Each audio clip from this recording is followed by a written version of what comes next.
Bismillahirrahmanirrahim. Assalamualaikum warahmatullahi wabarakatuh. Alhamdulillahirabbil alamin. Ingkang kawula hormati para bapak, para ibu ingkang sampun rawuh wonten Masjid Al-Ma'muri punika. Alhamdulillahirabbil alamin wonten dalu punika kula bapak ibu sedanten al-hadirin wal hadirat, alhamdulillah saged rawuh wonten Masjid Al-Ma'muri punika. Tidak lain tidak bukan adalah yang pertama untuk menunaikan kewajiban kita setiap harinya, yaitu adalah sholat 5 waktu, yang mana salah satunya adalah sholat maghrib. Alhamdulillah pada malam hari ini kula kalih panjenengan saged mampu rawuh wonten masjid punika sholat maghrib berjamaah. Alhamdulillah. Selanjutnya alhamdulillah niki diiringi dengan guyuran hujan. Mugi-mugi dengan jatuhnya air hujan itu jatuh juga berkah-berkah, keberkahan dari Allah Subhanahu wa taala, yang mana insya Allah melingkupi kita, melingkupi majelis ilmu ini. Semoga keberkahan tidak pernah hilang, tidak pernah lepas dari kita selama kula kalih panjenengan berniat dalam setiap pekerjaan kita, tidak lain adalah untuk mengharapkan ridho Allah Subhanahu wa taala. Salajengipun alhamdulillah kajian pengawasan kitab Sulamut Taufik niki terus menerus saged istiqomah berlanjut wonten setiap malam Kamis. Alhamdulillah setiap malam Kamis, ya walaupun nonton setunggal kalih praene mungkin nggih kula nyuwun ngapunten boten saged hadir satu atau dua kali nggih, karena ada beberapa hal yang tidak bisa ditinggal, ada beberapa nggih mboten nek sibuk nggih mboten, paling nggih golek alasan mawon saja nih. Tapi mugi-mugi kula kalih panjenengan selalu dan selalu diberikan istiqomah. Kula khususnya dan kula kalih panjenengan pada umumnya mugi-mugi selalu diparingi keistiqomahan menjalani segala kebaikan-kebaikan yang sudah kita mulai dari dulu, sekarang dan seterusnya. Amin amin ya rabbal alamin.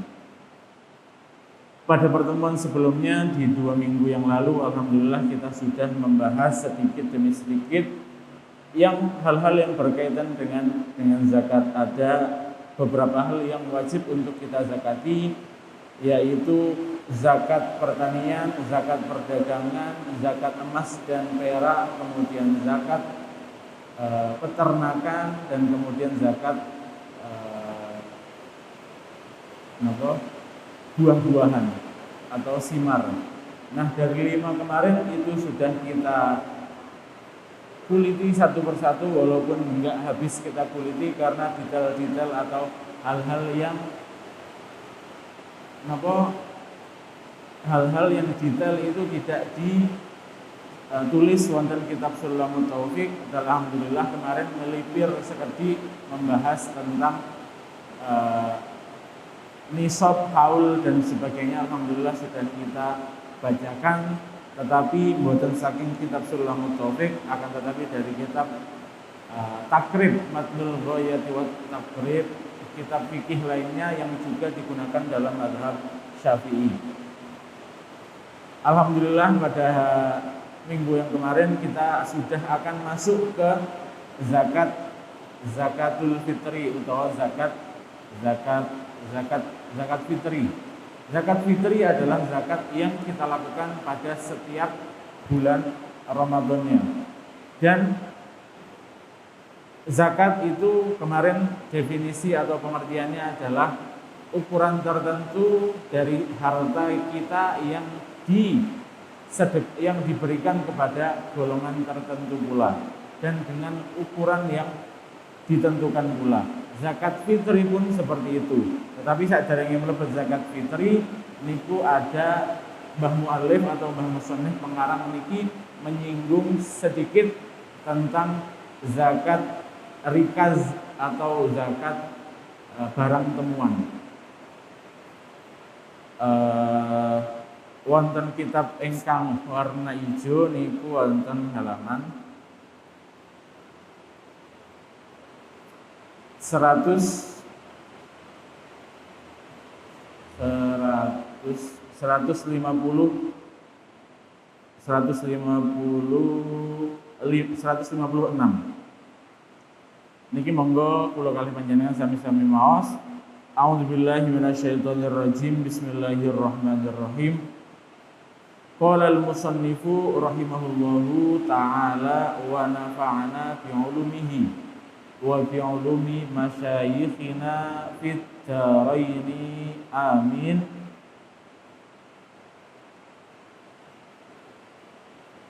Wa fir rikazi niki wonten 100 halaman 156 pada baris ke-4. 4 mau ke 5. Wa fir rikazi lan ing dalem artorikaz, arikaz niku nggih barang temuan, dan barang temuan itu syaratnya adalah 2 barang berharga yang sudah kita ketahui sebelumnya, yaitu emas dan perak. Opo al-khumusu 1/5. Nah, jadi menawi niki dilalai kita berjalan di gurun atau di suatu lembah atau di suatu hutan, kemudian menemukan barang temuan yang mana di situ ada emas dan perak dengan jumlah yang lumayan.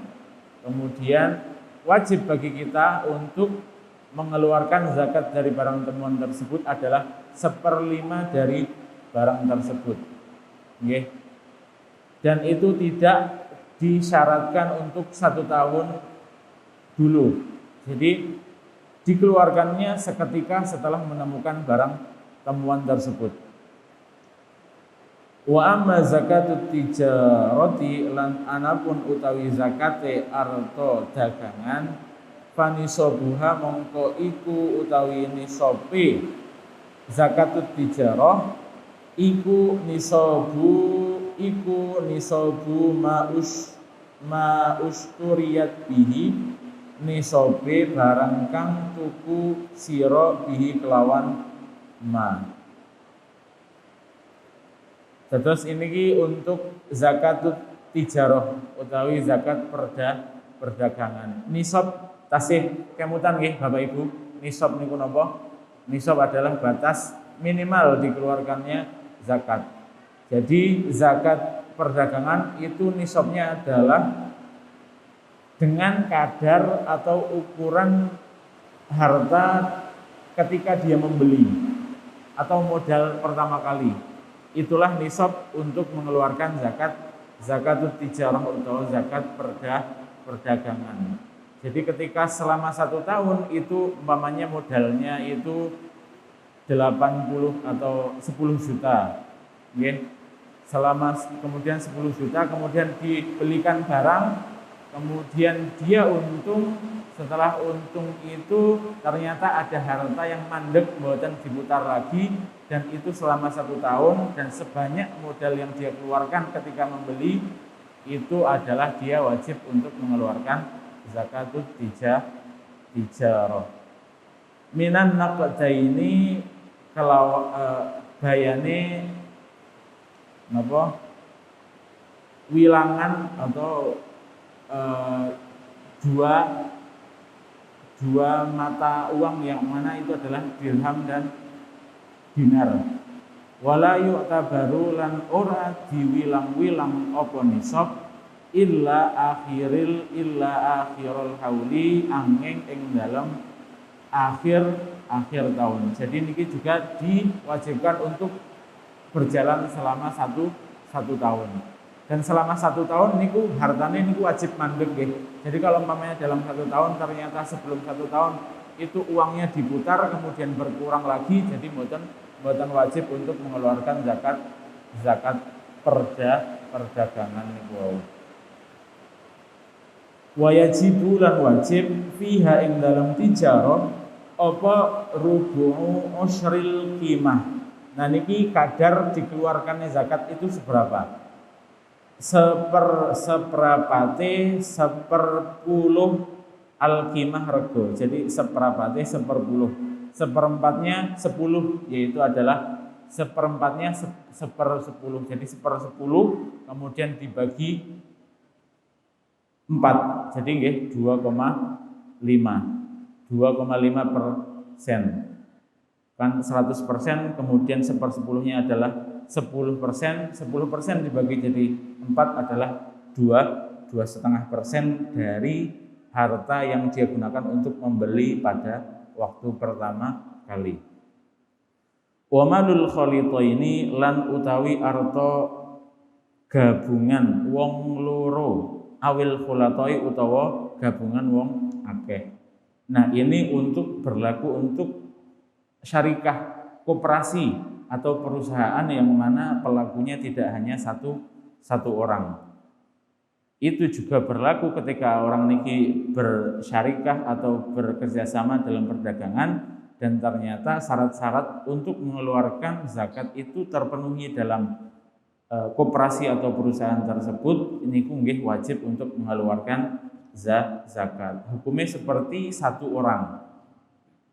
Kamalil munfarid, nah niki iku kamalil munfarid koyo artone wong siji. Jadi kalau ada perusahaan yang mana itu ada 2 atau lebih yang bekerja sama dalam satu perusahaan itu atau koperasi, dan ternyata dalam 1 tahun itu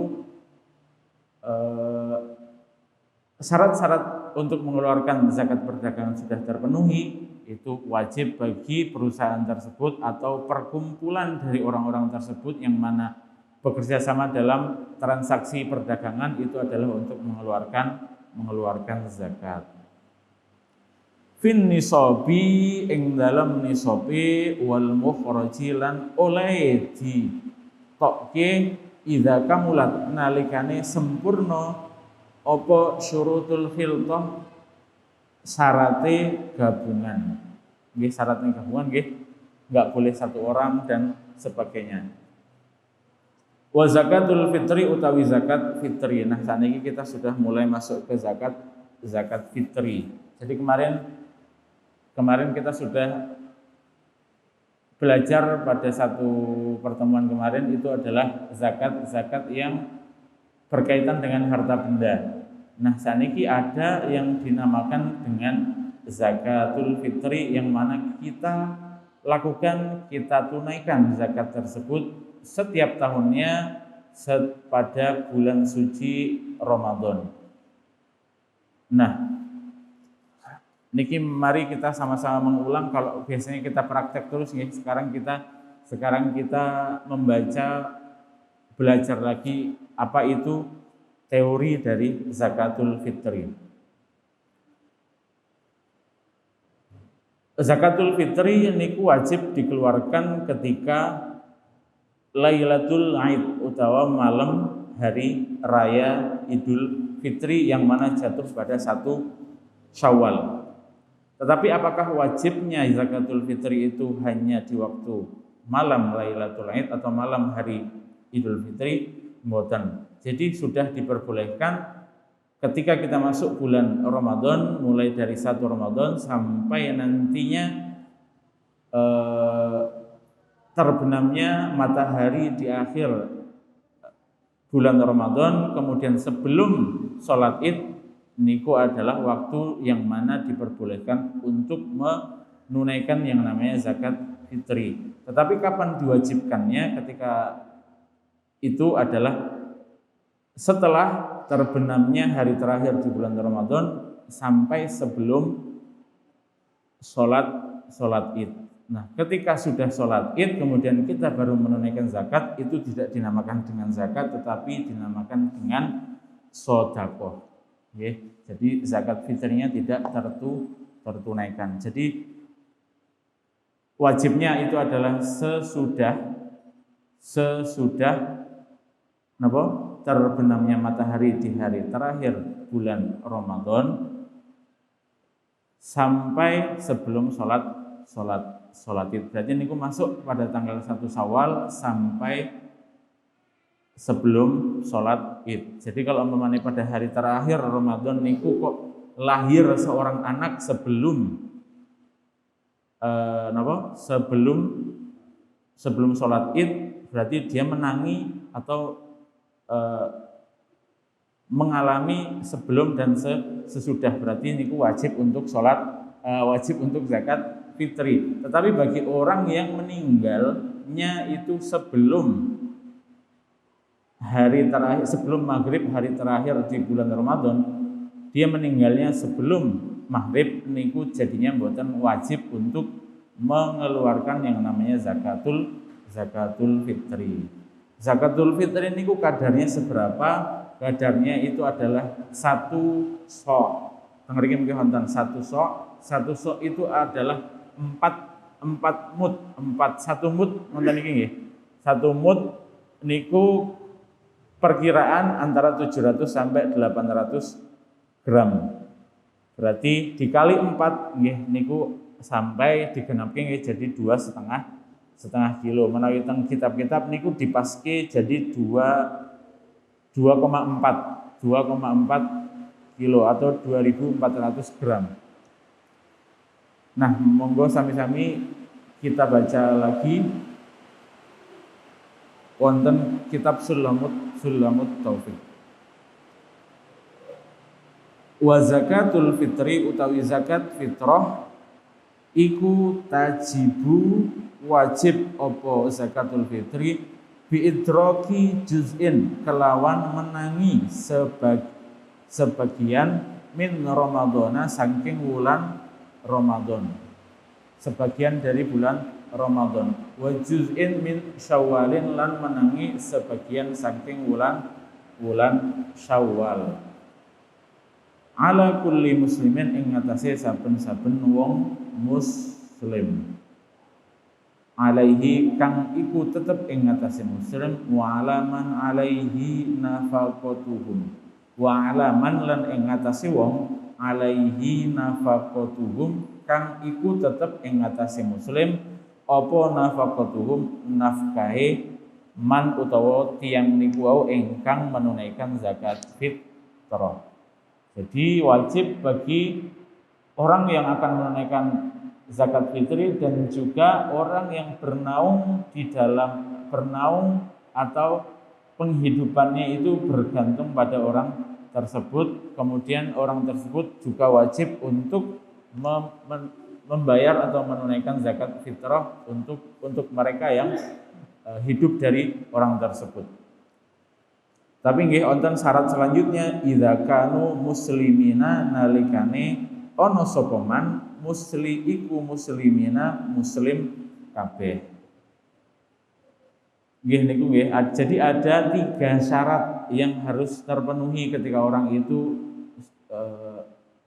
akan menunaikan yang namanya zakat fitrah. Yang pertama niku adalah sudah diketahui semuanya Islam.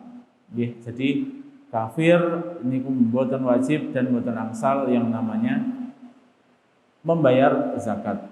Kemudian wajib diwajibkannya zakat fitrah itu ada atas 3 syarat. Yang pertama tadi adalah Islam, yang kedua adalah bighurubi syamsi, dengan tenggelamnya atau terbenamnya matahari di hari terakhir bulan Ramadan.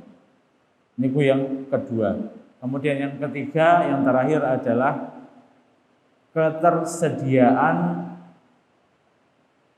makanan pokok yang akan ia berikan atau yang dengan itu dia akan membayar zakat dan lebih untuk dia dan orang yang hidup dengannya.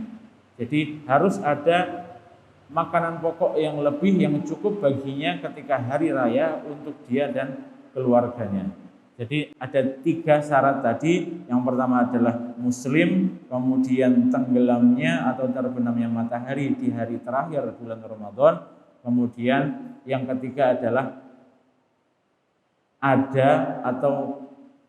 ada ketersediaan yang lebih yang cukup bagi orang tersebut dan keluarganya atas bahan-bahan pokok, bahan makanan pokok yang ia gunakan nanti ketika hari raya. idza kanu muslimina nalikane ana sapa man iku muslimina muslim kabeh ala kulli wahidin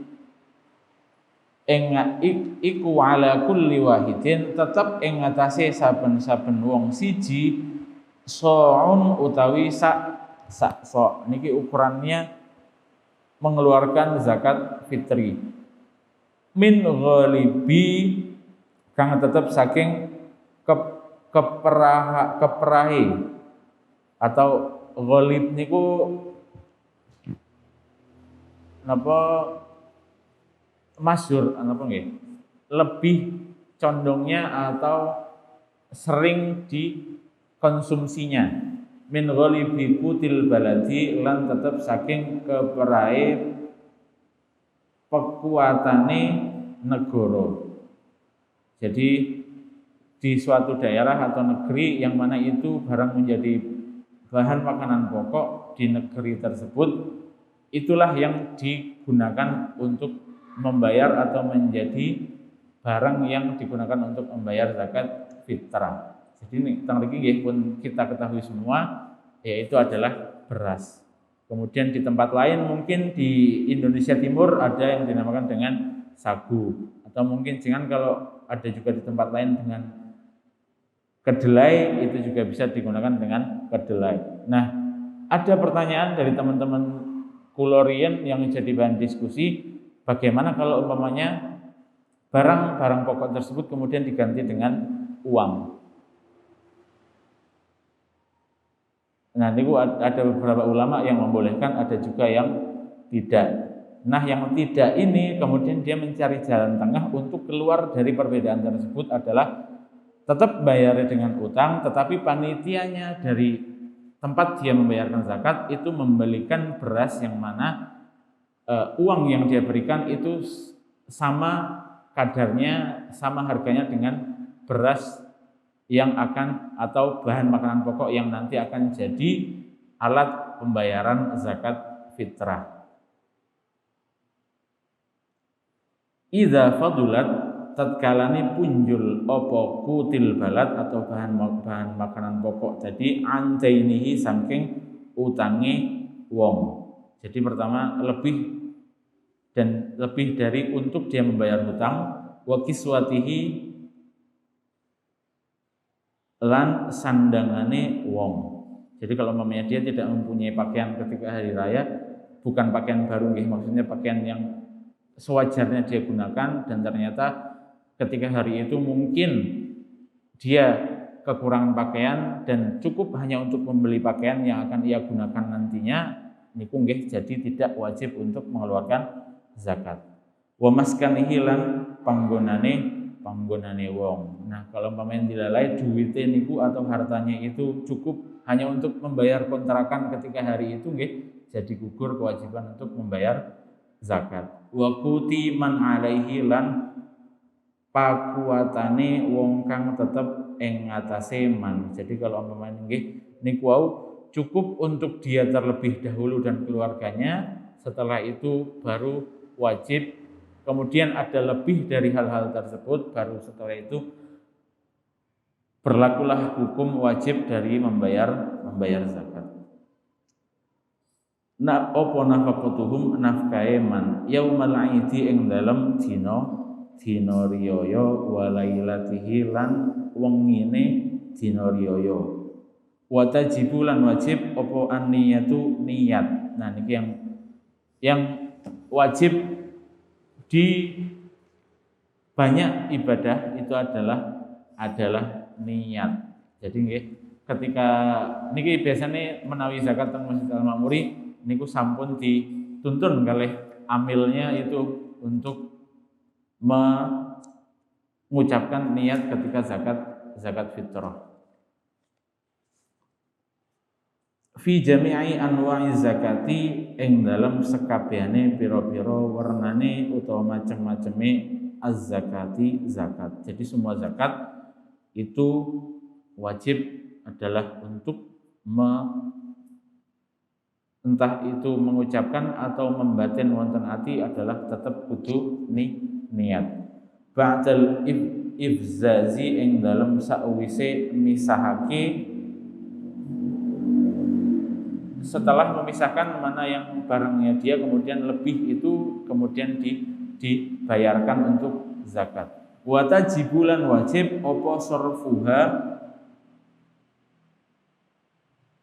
mewehake atau memberikannya zakat ilaman wujida maring wong kang ditemu sapa man minal fuqara'i. Jadi tanggal iki adalah orang-orang yang berhak, golongan yang berhak menerima zakat, dan juga ada golongan-golongan yang tidak berhak menerima zakat. Kalau yang berhak menerima zakat itu ada 8, kemudian yang tidak berhak menerima zakat itu enten 5. Kita mulai dari yang berhak terlebih dahulu. Niki wonten pangendikane Allah Subhanahu wa taala wonten Al-Qur'an sampun cetha nggih, innamas shadaqatu lil fuqara'i wal masakini wal 'amilina 'alaiha wal mu'allafati qulubuhum wa fir riqabi wal gharimina wa fi sabilillahi wa ibnis sabil. Ingkang nomor sepindah inggih menika al fuqara. Kemudian yang kedua adalah masakin utawa tiang-tiang ingkang miskin.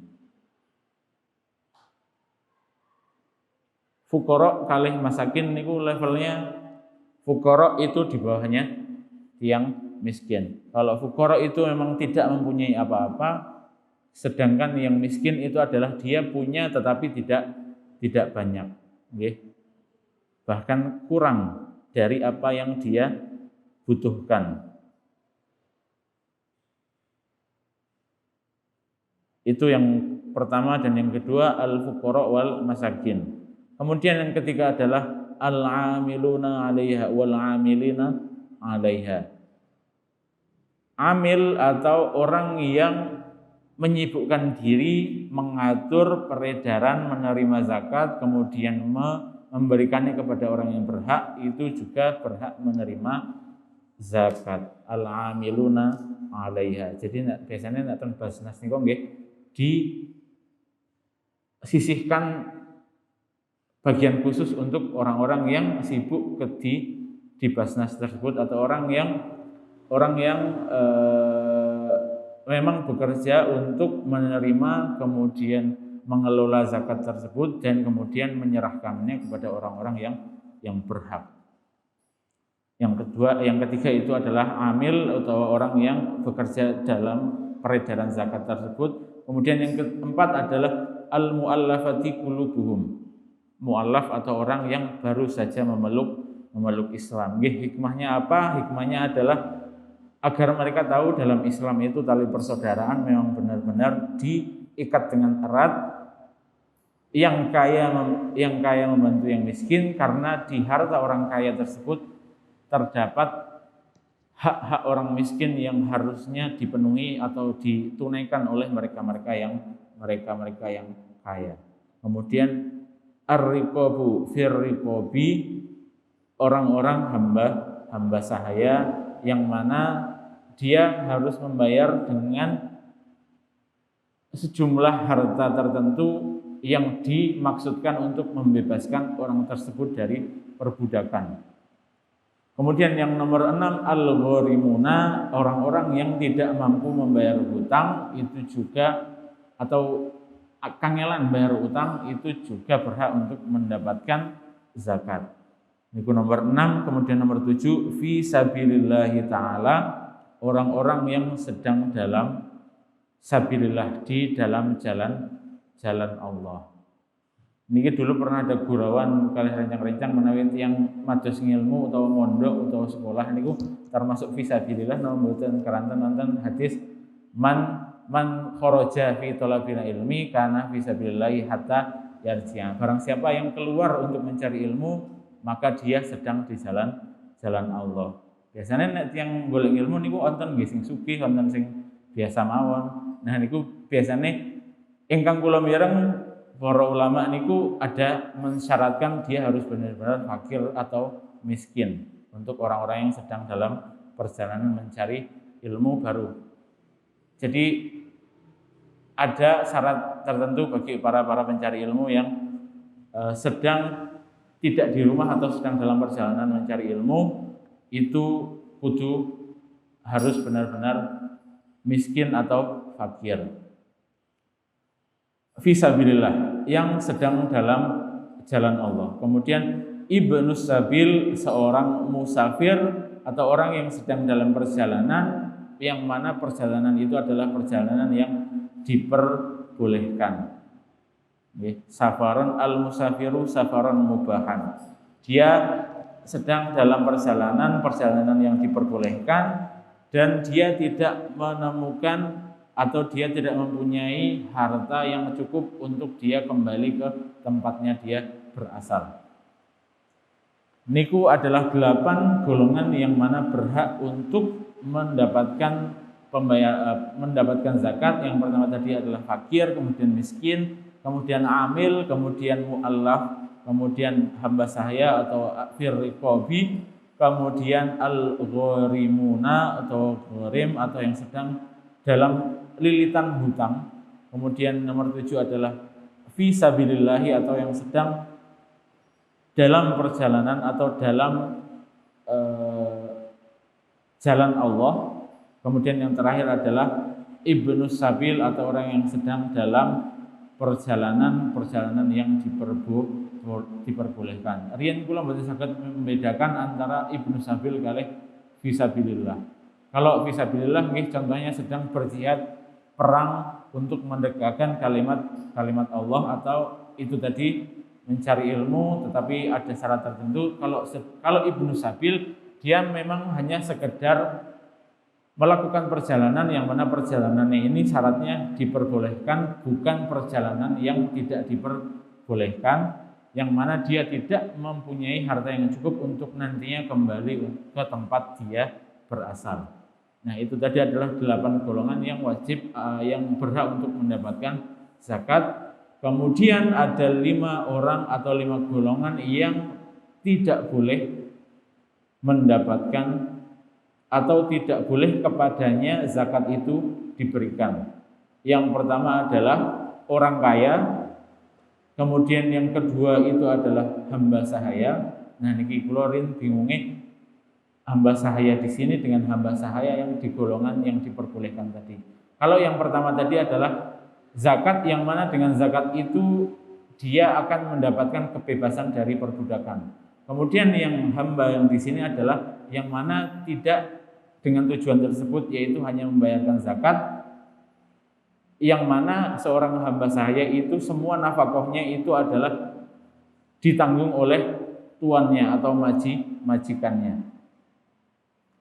Kemudian yang ketiga adalah Banu Hashimin au wa Banu Muttalib, anak cucu dari Bani Hashim, yang mana itu adalah kakeknya Nabi Muhammad. Wa Banu Muttalibin niku nggih simbah-simbahe Nabi Muhammad. Wal kafiru lan wong kafir. Kemudian waman talzamu al-muzakki nafaqatuhu la yadfa'uha ilaihim. Jadi orang yang dia dibayar, dia nafkah wa man talzamu al-muzakki nafaqatuhu la yadfa'uha ilaihim bi ismil fuqara'i wal masakin. Jadi orang-orang tadi yang nafkahnya atau nafkahnya itu berada di naungan orang yang membayar zakat tadi, tidak dibayarkan kepadanya zakat tersebut atas nama kemiskinan atau kefakiran. Jadi 3 golongan tadi, yang pertama adalah orang kaya, kemudian hamba sahaya yang mana nafkahnya itu semuanya ditanggung oleh majikannya. Kemudian yang ketiga adalah Bani Hashim dan Bani Muttalib. Kemudian yang keempat adalah kafir. Kemudian yang terakhir adalah orang-orang yang nafkahnya itu ditanggung oleh orang yang membayar zakat tadi. Kemudian dia diberikan zakat kepadanya atas nama kefakiran dan kemiskinan. Nah, ini adalah 5 golongan yang tidak boleh kepadanya dibayarkan atau diberikan zakat. Nah niku dipun nggih.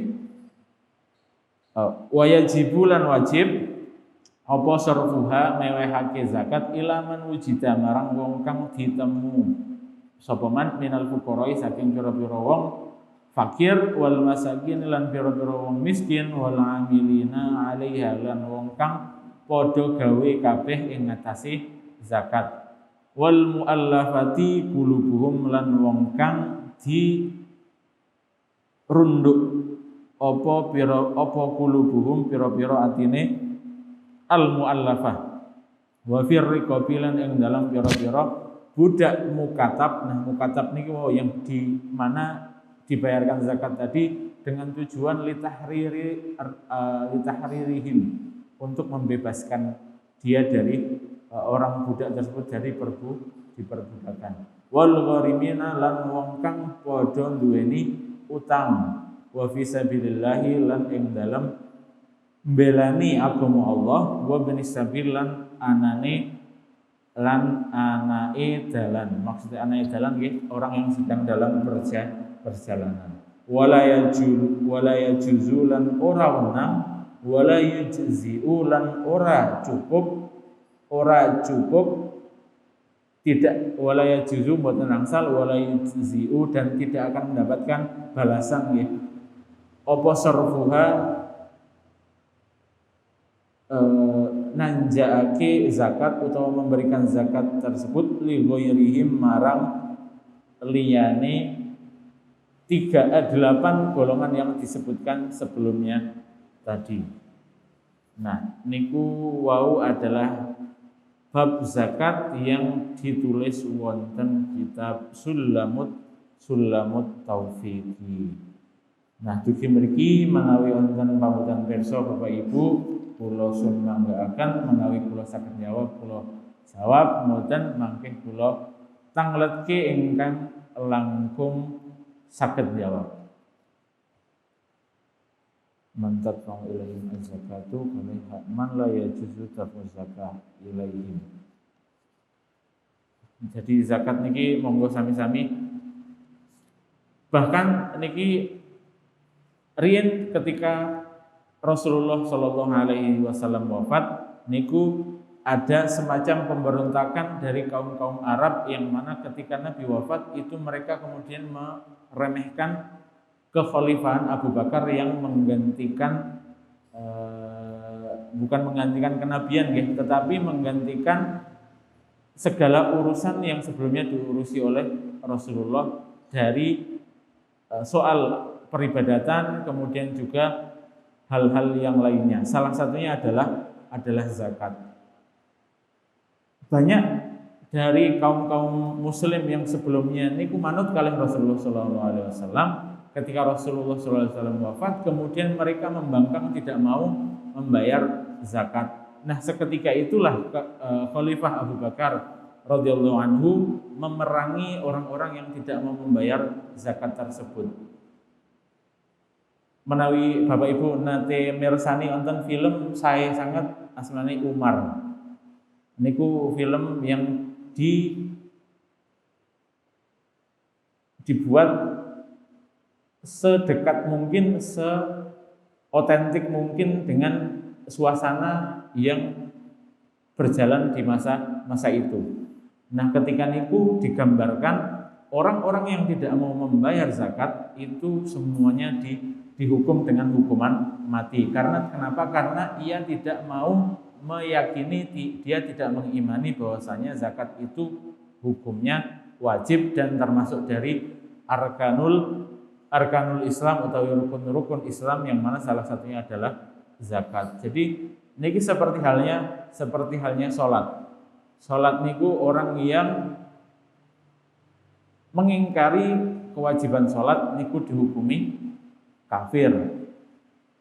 Sedangkan orang yang dia tidak mau melakukan sholat tetapi dia tetap iman, yakin bahwasanya sholat itu wajib, niku dihukumi fasik atau tidak sampai derajat kafir. Seperti halnya zakat juga tersebut. Jadi menawi orang itu dia tidak mau membayar zakat dan tidak mengimani kewajiban zakat, niku nggih dihukumi kafir.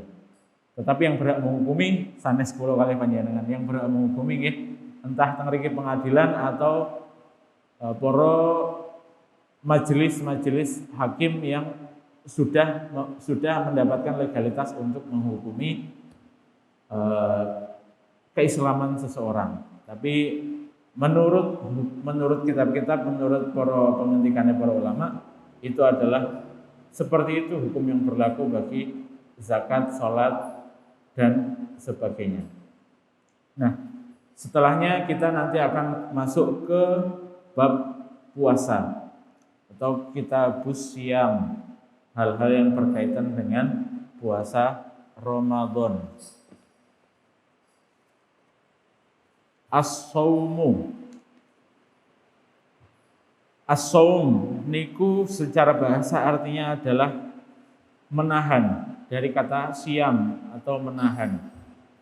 Menahan dari apa?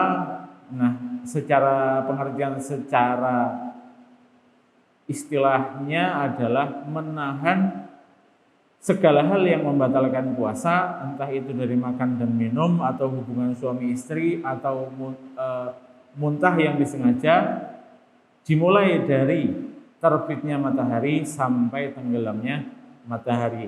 Nah, itu adalah pengertian dari puasa. Puasa itu juga dibagi menjadi dua, ada yang wajib dan juga ada yang sunnah. Yang wajib sudah kita ketahui semua, yaitu puasa pada bulan Ramadan pada setiap tahunnya. Hukumnya adalah wajib dan disyariatkan atau mulai berlaku hukum puasa itu adalah pada bulan Sya'ban pada tahun kedua Hijriah. Jadi Rasulullah niku melaksanakan puasa sebanyak 9 tahun. Karena Rasulullah meninggal pada tahun 11 atau 12 Hijriah. Okay. Dan niku adalah fardu ainin atau fardu yang wajib bagi setiap muslim yang sudah memenuhi syarat untuk melaksanakan ibadah puasa. Nah, niku mungkin sekedik mukadimah yang mana menjadi awalan atau pengantar kita nanti sebelum masuk ke bab puasa. Mugi-mugi setelah kita nanti membaca bab puasa, walaupun kita sudah melaksanakannya, menunaikannya pada setiap tahunnya, mugi-mugi dengan membaca ini nanti bertambah pula keberkahan kita dalam menunaikan ibadah puasa, tahu hukum-hukumnya, tahu apa yang akan kita lakukan nanti ketika puasa, kemudian juga zakat fitrah yang sudah kita tadi baca. Mugi-mugi napa ingkang kula kalih panjenengan waos wonten dalu punika dados ilmu ingkang manfaat, berkah fiddin wa dunya wal akhirah. Allahumma anfa'na bima 'allamtana wa 'allimna ma yanfa'una fiddin wa dunya wal akhirah. Cekap semanten atur kula menawi wonten kalepatan saestu kula nyuwun ngapunten. Wabillahi taufiq wal hidayah waridho wal inayah. Wassalamualaikum warahmatullahi wabarakatuh.